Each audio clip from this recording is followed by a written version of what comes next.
नमस्कार, स्वागत है आपका चुनाव आज तक पर। मैं हूं रवीशपाल सिंह। मध्य प्रदेश में विधानसभा चुनाव के लिए महज 24 घंटों का समय शेष है। 15 नवंबर शाम 5 बजे चुनाव प्रचार खत्म हो जाएगा। लेकिन इस बीच आज हम आपको बताने वाले हैं कि मध्य प्रदेश में 17 नवंबर को जब मतदान होंगे तो राजनीतिक दलों के लिए मालवा निमाड़ क्यों ज्यादा जरूरी हो जाएगा। दरअसल मध्य प्रदेश में सरकार बनाने के लिए मालवा निमाड़ को जीतना बेहद ज्यादा जरूरी है। यूं तो मध्य प्रदेश में बुंदेलखंड, विंध्य, महाकौशल, मध्य जैसे कई बड़े इलाके आते हैं, लेकिन इन सब के बीच मालवा निमाड़ की अपनी एक खासियत है। यहाँ 230 विधानसभा सीटों में से सबसे ज्यादा 66 विधानसभा सीटें आती हैं। उज्जैन और इंदौर दो संभाग आते हैं इसमें। इसके तहत 15 जिले हैं जिनमें अलग अलग विधानसभाएं आती हैं और इसीलिए इन 66 विधानसभाओं में से ज्यादातर जिन विधानसभाओं पे राजनीतिक दलों का कब्जा होता है, सरकार भी उसी की बनती है। 2018 की ही बात करें तो 66 में से 35 सीटें कांग्रेस पार्टी के खाते में गई थी और 24 सीटें भारतीय जनता पार्टी ने जीती थी। अन्य 3 पे निर्दलीय जीत के आए थे। इसीलिए 2018 में आपने देखा होगा कि कांग्रेस पार्टी की सरकार मध्य प्रदेश में बनी थी।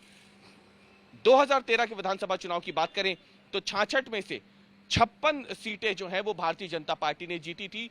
6 सीटें कांग्रेस के पास गई थी और एक सीट पे जो है अन्य खाते में गई थी। वहीं 2008 की अगर हम बात करें तो 2008 में भी भारतीय जनता पार्टी ने ज्यादातर सीटें जीतते हुए कुल मिलाकर के 66 में से 41 सीटों पर कब्जा किया था, क्योंकि भारतीय जनता पार्टी ने, और 14 सीटें करीब जो है वो कांग्रेस के खाते में गई थी। तो 2008 में भी मध्य प्रदेश के में अगर देखा जाए तो भारतीय जनता पार्टी की सरकार बनी थी। ये 2003 के बाद दूसरी बार हुआ था जब रिपीट हुई थी सरकार भारतीय जनता पार्टी की। अब मालवा निमाड़ इसलिए भी ज्यादा जरूरी हो जाता है, जैसे कि मैंने आपको पहले भी बताया कि 66 सीटें आती हैं। अब जाहिर सी बात है जो ज्यादा सीटें जीतेगा सरकार भी उसी की बनेगी। इस बार भी राजनीतिक दलों ने पूरी ताकत मालवा निमाड़ पे झोंकी हुई है। प्रधानमंत्री नरेंद्र मोदी हो, प्रियंका गांधी हो कांग्रेस की तरफ से, या राहुल गांधी हो, सभी ने एक तरीके से मालवा निमाड़ पे पूरा ध्यान डाल दिया है। मालवा निमाड़ से अगर देखा जाए तो शिवराज सरकार के कई मंत्री हैं जिनकी साख इस समय दांव पे लगी हुई है। इनमें मोहन यादव का नाम है। एक तरीके देखा जाए तो यहाँ पे अगर आप देखें जगदीश देवड़ा का नाम है, हरदीप सिंह डंग का नाम है, प्रेम सिंह पटेल हैं, वो भी निमाड़ से आते हैं। इसके अलावा इंदर सिंह परमार है, शाहजहांपुर से आते हैं। कई मंत्री शिवराज सरकार के जो है इस बार भी चुनाव लड़ रहे हैं, उनकी साख दांव पे लगी हुई है, क्योंकि मालवा निमाड़ राजनीतिक रूप से भी काफी ज्यादा सक्षम माना जाता है। संपन्न इलाका भी है, आर्थिक रूप से भी देखा जाए तो इंदौर आर्थिक राजधानी है, मालवा में आती है। और उज्जैन इंदौर दो संभाग जो है वो मध्य प्रदेश में एक तरीके से कृषि आधारित अर्थव्यवस्था के लिए बेहद उपजाऊ दोनों संभाग माने जाते हैं और इसीलिए माना जा रहा है कि मालवा निमाड़ पे कब्जा करना दोनों राजनीतिक दलों के लिए बेहद ज्यादा जरूरी होगा।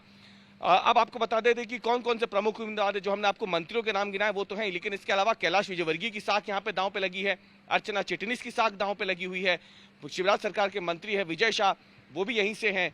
और इसीलिए इन तमाम सीटों पे इस समय सबकी नजर बनी हुई है कि आखिरकार शिवराज सरकार के भारी भरकम मंत्री हो या फिर कैलाश विजयवर्गीय जैसा बड़ा राजनीतिक चेहरा हो।